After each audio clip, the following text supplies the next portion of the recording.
Journalist, anti-apartheid activist Don Mattera has died. He passed away in Johannesburg earlier today, and he will be laid to rest tonight, with the procession leaving from Protea North, making its way to the Lenasia Cemetery. And of course, Protea North is where the family home is. His body has now arrived. Let's take you to Full View anchor Iman Rappetti. She is there. Over to you, Iman. Francis, good evening, and I think it's only fitting to begin with something really poignant. And this is from his book, Memory is the Weapon, an award-winning book that he was granted when he was lauded for back in the 1970s by the Steve Biko Foundation. A cemetery is not only a place for the burial of the dead, thoughts to have been killed, to be wrapped in black calico and riveted in a steel coffin and then consigned to the earth. But my thoughts, like my pain, refuse to die naturally or be killed. And what a powerful moment to reflect on the life and the legacy of Bra Don Mattera, as he was affectionately known to so many people. Community members have gathered here at his home. His body, as you mentioned, arriving here just a short time ago, and it will make its way to his final resting place in the Lenasia Cemetery, the Avalon Cemetery. A lot of people reflecting on his life this evening, and joining me is Kevin Martin from the Don Mattera Legacy Foundation.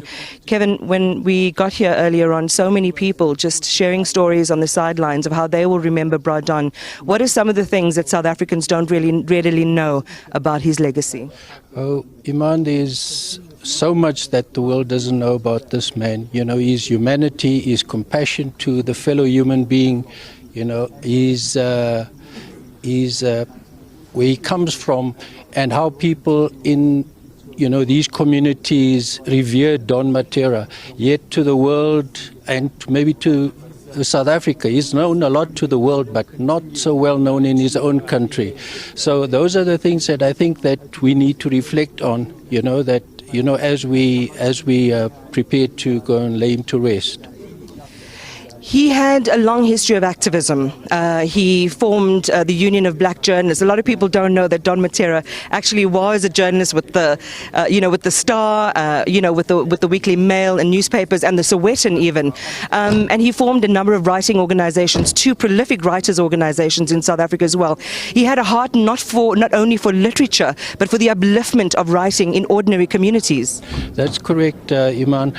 But I think what a lot has to be, a lot of other aspects that people don't know is that all the sports and community organizations that he helped formed, that is one side that is never spoken about or recognized. So we in the Don Mattera Legacy Foundation, have made it our purpose to rekindle those memories of people in the communities, that side of Don is not forgotten. There's the Don Mattera, the poet, the world-renowned poet and writer, but very few know about those small things that he did in the community. Why did he care so much about children? Oh, man, that is something that is also near and dear to our hearts, because he always felt that, the black child in South Africa have never been given that opportunity. And I'm specifically speaking about the black child, even though Don was a humanitarian at heart that cared for people of all colors in the country, but specifically to the communities where he came from, where he sees the downtrodden child and the marginalization of our children, that they never rise to living their full potential. So I think those are the passions that he held within him, and he always imparted it to any child that he met in any part of the world. I'm a product of Don Mattera as a child. I may have a gray beard now, but I got to know Don Mattera when I was about 15 years old, and I was mentored by him, and so as a child activist back then, I knew the largesse that Don gave, the succor he gave, even though he was banned at the time. My family suffered a lot in those days, and I got to know Don when he was a banned person in Eldorado Park. Yeah. And that never bothered us. I stood trial, I was detained, I was in jail for such a long time, but Don was the bedrock of our family, you know, that nothing could pass by without his say-so. Kevin, thank you very much for sharing those recollections. Appreciate your time this evening, and condolences to you and to the family as well. If we take a look just behind us, this is where a large number of the community has gathered to pay their final respects. And I want to welcome in Jenny Jafta, who's also on the foundation. Jenny, a tough night tonight for a lot of people who loved him. Why do you think Don, though, didn't enjoy the level of celebration in South Africa that someone of his caliber ought to have? Yeah, it's a very tough night, and the body just arriving here this evening really just reminds us of the poignancy of this moment.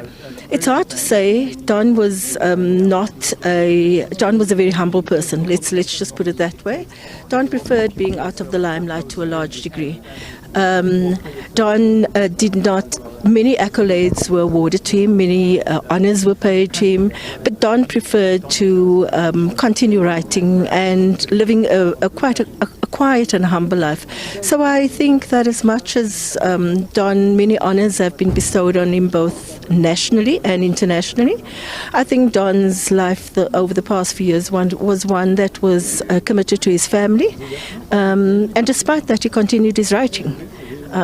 So I think that he wanted to be at peace in his final years. How is the family reacting to this? I mean, he was, a man of advanced ages, but you always want to keep those with the institutional memory and the institutional wisdom with us as long as possible. How are they feeling? How are you all feeling? We're sad. We knew this day was going to come at some point in time. We, in fact, were planning around this day. But I think when it hits you, then one certainly feels the impact of it. And so we are all really heartbroken. It's a sad day for us because the reason for this existence of this foundation is Don. He's at the center of all of this. And right now we have to carry on the work without him. Thank you so much, Jenny. Appreciate that. That's the latest here then from the family home of Don Mattera. Francis, it's back to you.